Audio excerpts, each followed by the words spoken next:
Invest idea donate skill हमारा बड़ा popular है। उसमें लोगों ने एक छोटा सा टिकटॉक क्लिप भेजा है जिसमें आईजी साहब जो रिक्रूट नए हुए हैं पुलिस वाले उनका इंटरव्यू कर रहे हैं।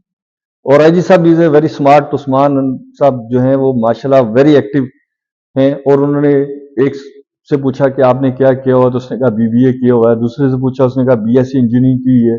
तीसरे से पूछा, इसी तरह पूछते चले गए। किसी ने इंजीनियरिंग की हुई है, किसी ने मास कम्युनिकेशन में किया हुआ है, किसी ने आईटी में किया हुआ है, तो और मास्टर्स किए हुए हैं या बीएससीज की हैं, हालांकि वो जॉब मैट्रिक की है।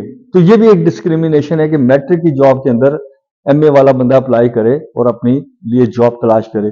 और सबसे बड़ी बात यह कि अगर हमारी इंडस्ट्री चल रही होती और हमारा एजुकेशन सिस्टम ठीक होता, तो ये जिसने आईटी में मास्टर्स किया है या ग्रेजुएशन की है वो इस तरह की जॉब के लिए ना खड़ा होता।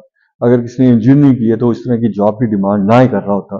तो हमें चाहिए कि आईजी साहब ने भी हैरत का इजहार किया और हम भी हैरत का इजहार करते हैं, लेकिन हमारे पास डाटा है। हमने रिक्वेस्ट भी की है बहुत सारे इदारों को कि आप हमें बताएं कि किस पोस्ट का मेयार क्या था और किस लेवल के लोगों ने उसको अप्लाई किया और फाइनल जॉब किसको मिली। क्योंकि हमारे यहाँ डिस्क्रिमिनेशन बहुत ज्यादा है। इसी वजह से हमारा जो यंगस्टर है वो डिसहार्टेड भी है कि वो अगर उसने मैट्रिक किया है तो मैट्रिक वाले को मैट्रिक ही जॉब मिलनी चाहिए और एफए वाले को एफए की जॉब मिलनी चाहिए, ग्रेजुएट को ग्रेजुएट की जॉब मिलनी चाहिए। वरना क्या होगा कि नीचे से हम पॉवर्टी को और एक्सटेंड करते चले जाएंगे। और हमें चाहिए कि हम आईजी साहब की इस बात को भी गौर से सुने और अपने लोगों को भी मोटिव करें कि वो एजुकेशन में कैसे काम करें, प्रैक्टिकल कैसे करें और उनके लिए जो इंडस्ट्री और बिजनेस के दरवाजे और इंटरप्रेन्योरियल स्किल को हम कैसे डेवलप करें।